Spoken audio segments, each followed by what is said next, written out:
Assalamualaikum warahmatullahi wabarakatuh. Pada sesi presentasi kali ini, kami dari kelompok 3 akan memaparkan hasil diskusi dan juga kerja kelompok kami pada ruang kolaborasi tentang kasus Diana. Di sini kami dari kelompok 3 menggunakan saya sendiri Zaki Farha, kemudian rekan saya dari Rini Adi Otaviani, kemudian dari Rizky Wardani, dan Nova Rezalina, juga Nazariani. Di pada sesi ruang kolaborasi ini kami terdiri pada 2 soalan yang akan kami jawabkan dalam bentuk presentasi yang akan dipaparkan oleh rekan-rekan saya. Kepada rekan saya kami persilakan.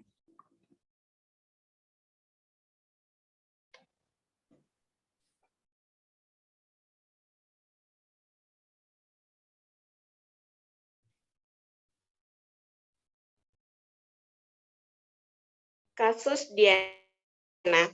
Saat ini adalah permulaan tahun ajaran baru. Anda adalah seorang wali kelas 4 SD yang memiliki anak didik usia 10 tahun yang bernama Diana. Wali kelas 3-nya mengeluhkan dinamika bersekolah Diana kepada Anda. Guru wali kelas tersebut mengatakan nilainya jauh tertinggal dari teman-teman lainnya di kelas. Diana juga kurang baik dalam mengerjakan pekerjaan rumahnya selama masa PJJ kemarin. Bahkan, pihak wali kelas mengatakan bahwa ia khawatir dengan tuntutan yang semakin tinggi saat berada di kelas 4, seperti pada pelajaran IPA, bahasa, dan IPS yang membutuhkan banyak bacaan. Diana seringkali tidak menyelesaikan tugas-tugas yang diberikan dan ulangannya menunjukkan nilai yang buruk. Namun demikian, ketika materi tugas dan ulangan tersebut diulangi secara lisan dan individual, Diana dapat menjawabnya.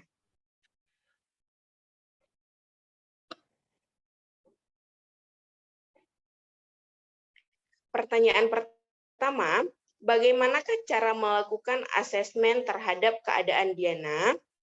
Cara melakukan asesmen terhadap keadaan Diana ini ada 4 cara, yaitu yang pertama, keeping track. Keeping track-nya itu berguna dalam menelusuri dan melacak proses belajar dari peserta didik, yang mana sesuai dengan rencana pelaksanaan pembelajaran yang telah diterapkan. Setelah ditelusuri, didapatkan bahwa Diana berada di kelas 4 SD. Diana berusia 10 tahun. Menurut teori Piaget, pada usia ini anak berada pada tahap perkembangan operasional konkret. Nilainya tertinggal dari teman-teman lainnya saat berada di kelas 3 SD. Selama PJJ, pembelajaran jarak jauh, sering tidak mengerjakan tugas. Namun, Diana mampu menyelesaikan secara lisan dan individual.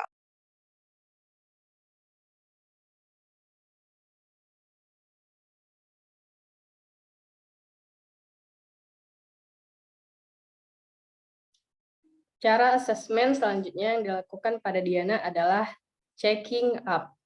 Checking up ini berfungsi untuk mengecek pencapaian peserta didik saat proses belajar, baik dari segi kelemahan maupun kelebihannya. Nah, di sini kelemahan Diana yaitu moda pembelajarannya tidak sesuai dengan tahap perkembangan Diana. Kemudian kelemahan Diana yang kedua, menurut kami adalah Diana tidak bisa membaca. Nah, kelebihan Diana ini berdasarkan pemaparan di soal sebelumnya, gaya belajar Diana ini auditori. Nah, Diana ini mudah memahami materi yang disampaikan secara individual.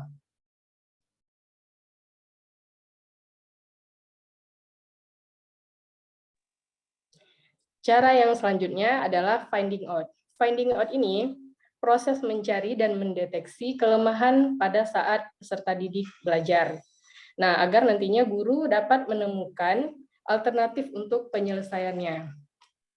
Nah, di sini tahap finding out yang pertama itu adalah melakukan pembelajaran secara tatap muka. Karena sebelumnya pembelajaran itu dijalankan secara jarak jauh atau daring. Nah, yang kedua itu adalah memberikan waktu tambahan untuk Diana belajar di luar jam pelajaran. Nah, yang ketiga adalah memberikan perlakuan gaya belajar sesuai gaya belajarnya Diana, yaitu auditori.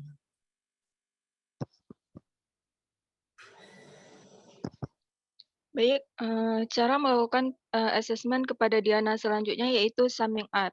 Di mana summing up ini merupakan Cara yang dilakukan untuk menyimpulkan apakah peserta didik sudah mampu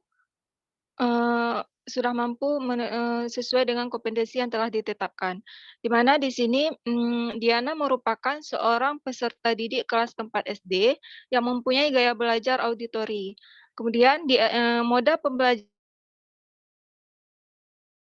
Diana, dan Diana tidak bisa membaca namun mudah memahami materi yang disampaikan secara individual.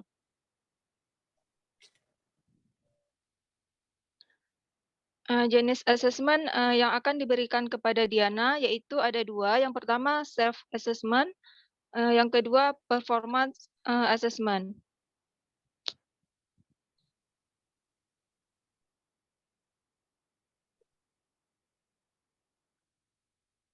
Self assessment yaitu dapat menjadi tambahan bagi guru, di mana di sini peserta didik dapat menilai dirinya sendiri. Pertimbangan yang kami lakukan yaitu agar Diana mampu memahami bagaimana cara ia belajar sehingga dapat memahami materi secara maksimal. Sementara bagi guru, guru dapat mengetahui karakteristik Diana yang berguna untuk merancang pembelajaran yang efektif bagi Diana.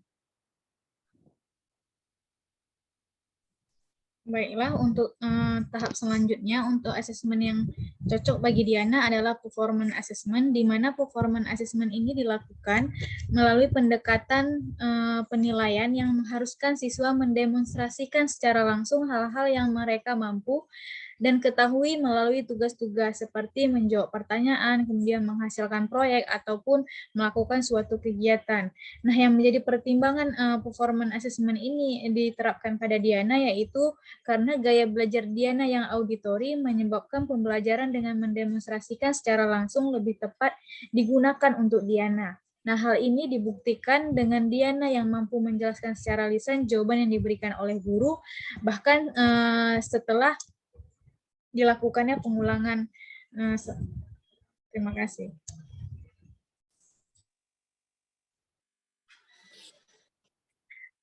Dari kasus Diana ini kita bisa dapat mengambil kesimpulan bahwasanya kebutuhan belajar peserta didik itu berbeda-beda. Oleh karena itu, seorang guru harus mampu memahami kebutuhan belajar peserta didik itu untuk dapat menentukan pengajaran yang tepat dan juga asesmen yang efektif untuk si peserta didik tersebut. Kemudian dari kasus Diana juga kita dapat menyimpulkan bahwasanya asesmen yang efektif untuk Diana itu adalah self dan juga performance assessment. Demikianlah presentasi yang dapat kami sampaikan pada kasus Diana ini. Lebih dan kurang kami mohon maaf. Assalamualaikum warahmatullahi wabarakatuh.